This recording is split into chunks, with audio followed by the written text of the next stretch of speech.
chance to reply. I don't understand why would someone say the commission has already subpoenaed General Mkhwanazi, therefore we can't subpoena, we must not subpoena because it's undesirable, but it's desirable for other people to subpoena. It's irrational, it's unreasonable. So the reality is that, and I'm doing this deliberately because I know you are scared for Mkhwanazi to come and appear before that committee. And if it was of your own making, Mkhwanazi was not going to appear before that committee. So you are playing with the public. You established a committee, creating an impression that you are doing something when you are doing nothing. You are busy over nothing. So the reality of the situation is that you don't want Mkhwanazi. And even when that time comes, you are going to start other excuses. There is nothing that stops Mkhwanazi from coming to us. You have now created an impression that this commission is bigger than us. And we as parliament must be going to the commission. The commission people never say, let's go to parliament to hear what that parliament is saying. But because you are scared, you feel so inferior, you don't know what you are doing. You want to be checking with the commission because you can't stand on your own. So we maintain that Mkhwanazi must be subpoenaed. And a person who doesn't appear before your committee won't say to you, I want to appear before your committee, hey, and I'm defying. Where have you ever had that? They are going to give you all manner of reasons. And one of the reasons is the reason we're given. No, I'm busy with these other people. A person postpones you without a date of a commission and agree to appear to a commission which does not have a date. It only announced the date a few days ago. And you accept that as being reasonable. And you accept that as not something that you can subpoena on. I know you don't want to subpoena because you don't want General Mkhwanazi to appear before the committee. When I spoke in this committee last week, they were saying, yeah, why is he attacking Mkhwanazi? He's hiding something. I'm not hiding something. That's why I'm saying Mkhwanazi come. Even if he comes tomorrow, we want him to come. The South Africans must decide whether they want Mkhwanazi to come before the committee or not. It can't be when we're trying to get Mkhwanazi as soon as possible to appear before this committee, it means we're hiding something. That is the highest form of stupidity, Chair. We'll be bound by the decision of the majority. Thank you so much, Honorable Malema in the EFF. Honorable members, we have taken a decision that the route to subpoena General Mkhwanazi is not desirable, given the reasons that have been advanced by committee members that General Mkhwanazi is not refusing to appear before the committee. Unfortunately, he finds himself in the situation that he is because both arms of the state, Parliament and the executive, have appointed an ad hoc committee and a commission respectively, which makes his life as a citizen of this republic very, very difficult. So we will wait, honorable members, for General Mkhwanazi to be available to appear before the committee. The technical team will continue to do its work. And then remember, we have not identified the second batch of witnesses. And the senior counsel has reported here that they are planning to conclude consultations with the witnesses that we have identified possibly next week. So it will be desirable that immediately after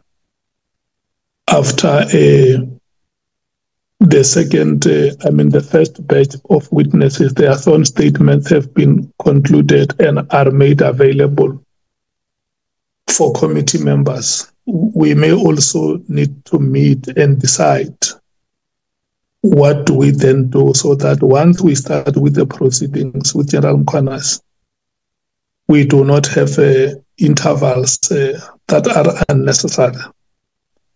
And I have also said that we circulated with you to check whether you want to invite a crime expert before yourselves at any point which the committee may decide that we want to invite the crime. If you want to invite him after General Mkhwanazi has made a presentation, or you want to invite him before the presentation, it's a decision that the senior counsel has presented here. So far, we haven't received any feedback from the committee members, and I'm going to allow you the next 3 days until Friday to think about the matter, and we get your proposal so that when it comes here, we must be able to make a decision. If committee members feel it's not necessary, they can indicate so that no, we think we are okay. And if committee members feel that it's something that is worth exploring, they can also indicate and say, but we can try it, Chairperson. Then in the next meeting, we should be able to finalize it. Can I check with you, Senior Counsel, if there is anything that you want to say? No, Chairperson, honourable members. We've listened attentively to the discussion and the contributions made, and we obviously abide and respect them, and we'll continue doing our work. And I do think that what I think it was Honourable Breitenbach who mentioned that you would still want the other statements in advance. It's not necessarily covered by the terms of reference, but in the event that you do want some statements in advance of these witnesses giving evidence, then you can so direct and we'll make them available. Oh yes, just also it's not necessarily a correction, but just to be clear about General Mkhwanazi's statement to the Commission. That we cannot make that available. Only the evidence leaders are receiving it on the 17th. His statement will only become available, I suppose, as it would to the general public and the media once he has concluded his evidence. So his written statement will only be available on or before the 22nd of September. And that is why we said we are somewhat hamstrung. I know that you, in your discussions with me and me with some evidence leaders, we said, look, can't we meet the general after hours or weekend and see whether we can't finalize our statement and maybe get to start at least a few days earlier. But I think one must understand he's under a lot of pressure. He's busy with advocates the whole day giving statements, and it's quite tiring. So it's probably unreasonable to expect him to also be available after hours and weekends. Thank you, Chair. Thank you so much. I'm seeing two hands here. Honorable Lee Matthews and Honorable Nomvalo. Let me not show my EFF T-shirt. I'm at by-elections, Chair. Chair, just quickly, you know who we forgot to include in this round was the NDPP, because she forms part of the government or the executive that we wanted to be part of it. So I think we need, or we can add her to this first round of witnesses. It's very clear then that terms of reference that we also need to deal with the National Prosecuting Agency, also correctional services. But at this stage, I don't think there was anything that has been circulating, particularly on correctional services. But you will remember that the NDPP did do interviews and made a variety of claims about corruption, etc. So I think that's something that we need to add to the first round. Also, Chair, and this is just pretty much on housekeeping. I don't know exactly the content or how the letters are being written, I think, but from the sounds of it is that we are asking witnesses when they are available. I think we need to move away from that, and we need to have a schedule that when we write to them is that you have been you are required to attend between this date and this date to consult with the evidence leaders, and on this date, this is when you are going to appear before the commission, rather than asking when people are available, etc., etc. That doesn't mean that it's a summons, but it's an expectation that you need to make yourself available. And that might be one of our biggest problems. Why even Becky Cele hasn't even responded, because we should have written to him by now and have said, these are the dates. So let's work on our calendar. When they need to appear before the evidence leaders and get the statements, when they need to appear before us, and in that sequencing. And tell them the dates that we need them, not ask them when they are available. Because that is what is making us look like we are just some clumsy committee working at the mercy of the commission. Also, we need to start engaging witnesses almost immediately and not wait. But you mentioned that, Chair, that we need to start on the next round. So let's do that. Let's put the dates when they need to appear before the evidence leaders, when they are going to appear before us, and we send them letters to that effect. No nice letters of please tell us when you're available, when you're coming back from Milan, etc. And then just, Chair, it's really shameful that the commission is telling us that when and how they are going to release the Lieutenant General. And I think you as a chair, I mean, we're having the dictate to us who give oversight. It's even worse that this commission, it's nothing binding. We know that it is open, and commissions are generally just open to extensions. Look what happened to the Zondo Commission, billions rands later. We are the portfolio committee. We want to close this. That commission must release him and let him come and appear before us, and then he can go back. We can't be playing second fiddle to a commission that can extend at its beck and call when and how it wants to do that. And I think you as a chair, as Parliament, we must be able to take a firm stand and not look like an idiots that what we are now. Even we had already even requested these things late, but we must put our foot down. There's nothing there in that commission